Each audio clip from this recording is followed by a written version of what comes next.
Welcome to Authors Revealed. I'm Ginny Worley-Hemmeter. Today we'll speak to activist and survivor Chessy Prout about her inspiring new memoir, I Have the Right To. You won't want to miss this powerful story.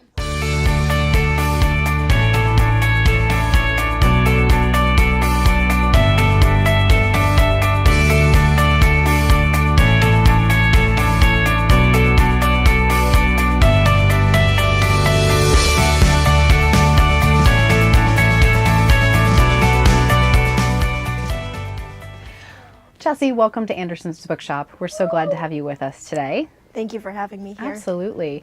First, I want to thank you for sharing your incredible story through this book. You were sexually assaulted as a freshman at St. Paul's School in New Hampshire as part of this terrible ritualized game, for lack of a better word.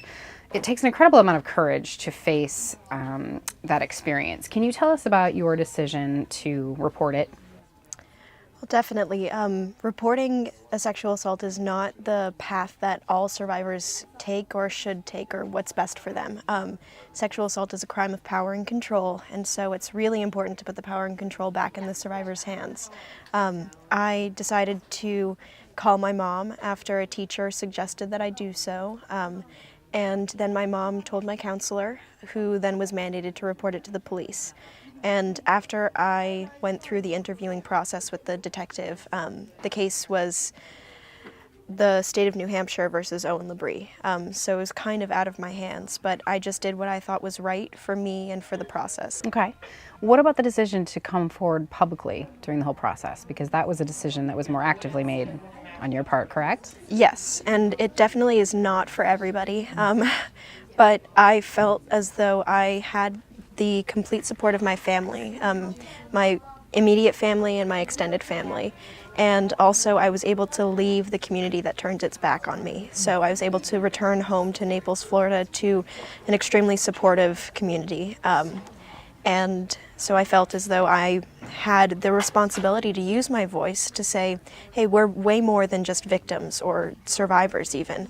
We have stories, we have voices, we're human, and too often our perpetrators are lauded as these accomplished kids who have a lot to lose, and nobody thinks about what we go through.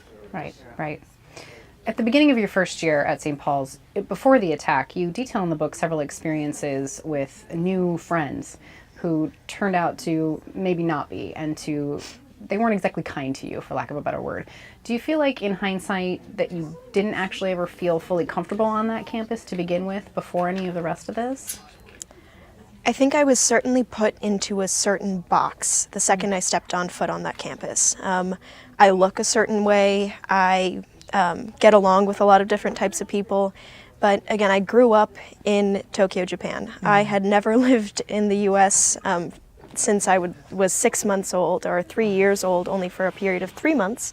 But Japan was all I really knew. And so moving to America, I had such huge culture shock after the earthquake. And going to a co-ed school for the first time, and then going off to boarding school 2 years later.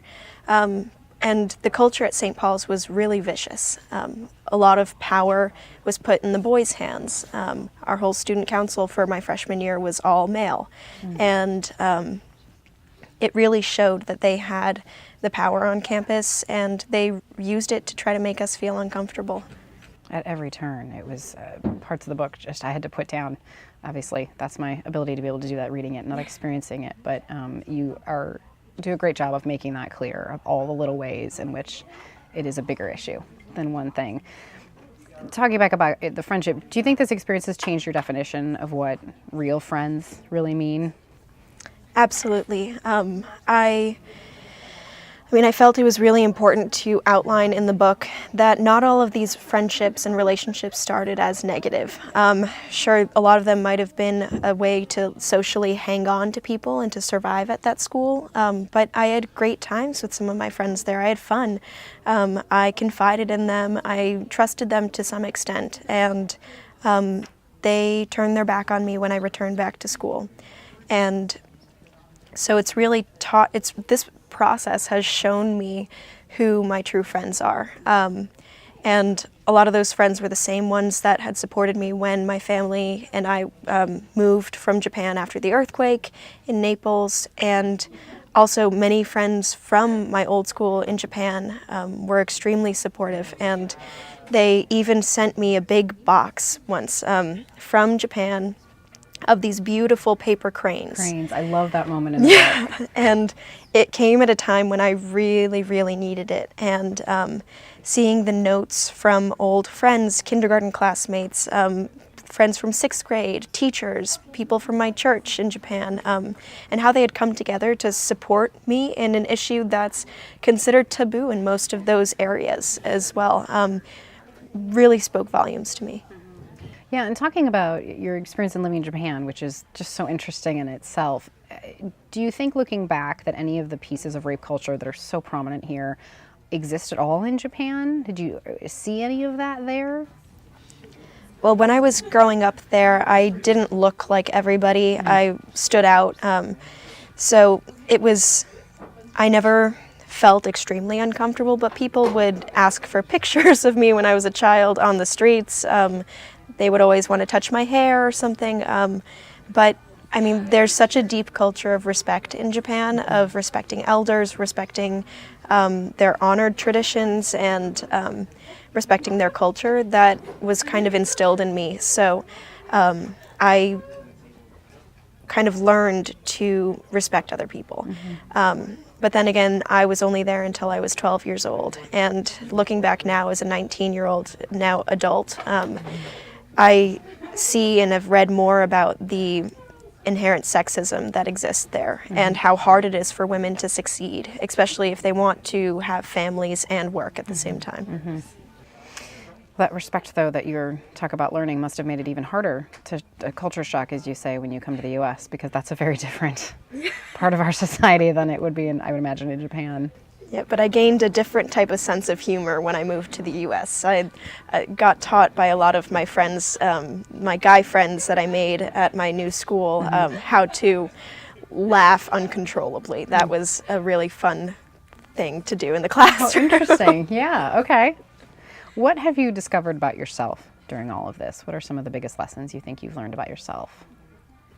One lesson that I think I've learned more recently is that I'm a lot more resilient than I think. With all of this going on, I mean, I chose to come forward. I chose to become an advocate in this process because I wanted to reclaim a lot of different things, reclaim my name and my story. My name was blasted on the internet with hate sites, people writing other rape and death threats on these websites. And so I felt as if I needed to step out there and kind of put those away, put those on page 15 of Google search, and instead fill the rest with positive things. But at the same time, it's been challenging to deal with this issue and talk about it and think about it every day, to think about the hardest thing that's ever happened to me. But I've been really grateful to the different advocates that have stepped into my life to help me realize that positive things can come out of such hardship. Absolutely. Were you approached to then write a book about this experience, or is this something that you went out and pitched yourself? I mean, everything in the last 4 years has kind of worked out in weird serendipitous ways. We outlined some of those in the book, but I mean, Jen and I met when she was uncovering the sex assaults and abuse that was happening at other private schools in New England. And St. Paul's refused to be a part of that conversation. And so we began talking. We met in October for the first time at a Yale and Quinnipiac law resolution dispute that my family and I were talking at. And when we had lunch afterwards, we realized that it was her birthday that day, and she had spent her birthday in snowy New Haven with my family and me. And so that kind of solidified, okay, she really cares, and nobody had cared for a long time. And so she really wanted to help me get my story out there. Yeah. Well, I was going to ask what it was like working together, because you guys seem to have a really great team effort to get the right information in there. Jen is the best investigative reporter I know. She helped me really reach the goal to keep my story as truthful and focused on blatant honesty as possible. And to do that, we used so many primary sources to write in the book. I had this app on my phone during freshman year of high school. and before then called Room for Thought, and it would prompt me to take a picture every day, just at random times. And so I had photos from every single day of where I was at different times, so it made it easier to kind of remember, oh yeah, I was here when this happened. And she interviewed old friends of mine. She even went to Japan to meet with my old teachers and classmates and friends from my school there to get a better sense of who I was and who I am. And so she was really thorough and really tried to help me get my story across as coherently and as put together as possible.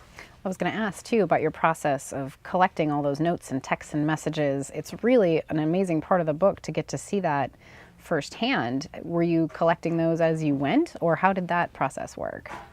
I mean, my parents had collected already bins of different files because of our case with St. Paul's School and the state's case against Owen Labrie. And so we had a bunch of the stuff already put together, but Jen cultivated all of the court records, the police interviews, and different transcripts. And also, I gave her access to my email accounts, the emails that I was sending my girlfriends after the earthquake in Japan, and also my text messages, and Facebook, and Instagram, and even Spotify. We would look through playlists and see what date songs were added and realize, okay, I was feeling this way then, and which was really, really cool to be able to do. And I think that shows the positiveness of technology and what we can use it for in this day and age. You mentioned this a little bit earlier, but I want to talk about your decision and your request. You were adamant about being called a survivor instead of a victim. Can you tell us a little bit more about what that has meant for you? Yes. So throughout the process, I would get so frustrated seeing my perpetrator be so described as a student who was accepted to Harvard and was on his way to study at the Divinity School, which was not the case really, but it was put out there anyways like that. And I was the victim, the alleged victim, the alleged accuser, which that doesn't even make sense. And so people were so too careful with how they represented me. And I didn't, after my trial, that we represent this scene in the book, after I finished testifying for the third day, I was able to kind of shed the weight that the word victim kind of had on me, and I felt like a true survivor. It's incredibly powerful and very, very inspiring. Part of your healing has to become an advocate for other survivors, but you also state in the book that every survivor's path to healing is a little bit different. Can you talk a little bit about that? Absolutely, yeah. I've been privileged to meet so many different survivors over the last couple of years. Different survivors who have become activists, who have become lawyers, who are in middle school, who are in high school, male and female. And I mean, everybody has a different path in life. Coming forward is not always the healthiest or right thing to do for somebody, but I mean, it can be a huge step for somebody to even write down what happened to them, to tell a family member or a close friend or a trusted adult. So it's, again, so important to put the power and control back in the survivor's hands because they need to have that to be able to move forward. Right, right. What has the reaction been like to being on tour from the people that you meet? Has anything surprised you? It's been really great to meet so many young women who are so focused on bringing consent education and awareness to sexual assault on their school campuses or just in their communities. I'm always very encouraged as well when there are boys and men at these events as well, because this is not just a women's issue. It affects 1 in 6 boys before the age of 18, and 98% of these crimes are committed by men as reported. So it's really important for men and boys to be a part of this conversation as well. Absolutely, absolutely. It feels very fitting to be talking to you today on a day when hundreds of thousands of students across the country of many, many ages have staged peaceful protests to demand that their voices be heard. And that's part of your campaign too, that I have the right to be heard. How does it feel to be working on these issues at the same time? What do you see for the future of these teenagers hearing their voices? It's been so encouraging to see all of these kids speak out against the injustices and just insanity in our world and in our lives. And I mean, I think it's pretty sad that it's come to teenagers having to stand up and say, this is not right, please do something about it. Because I mean, we are kids, but I'm really encouraged by the fact that people are listening to our voices and that they can't ignore us anymore.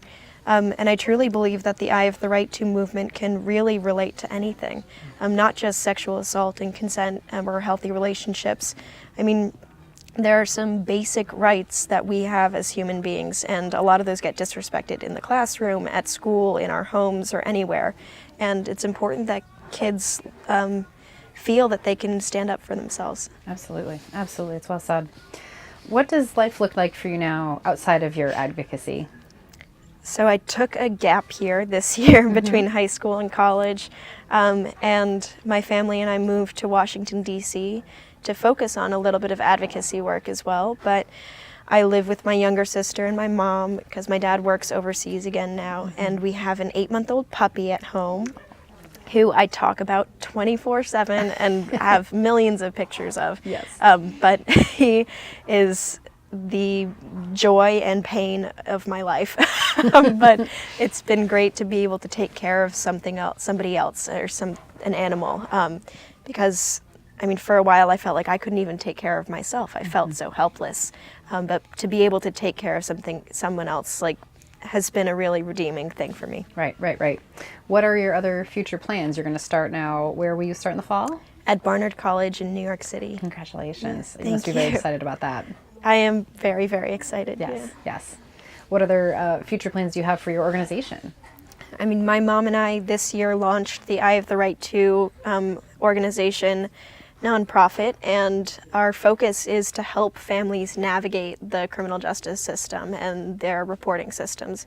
And we're working with a pro bono law firm that will help survivors lead civil cases or criminal cases, and just to provide guidance in this difficult time. Right. Okay. And I want to just touch on your family a little bit more, because your sisters especially have been a source of strength for you, it seems, through the book. What advice do you have to other survivors in speaking to their siblings, specifically about the kind of trauma that you went through?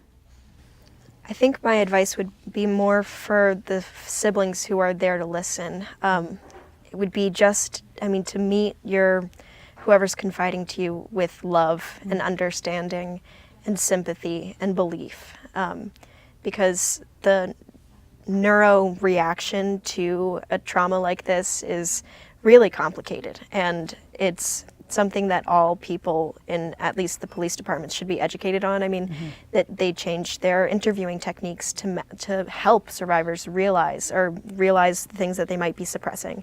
So it's important for people, just regular people that survivors confide to, that they just listen and be there to support them through whatever they're going through.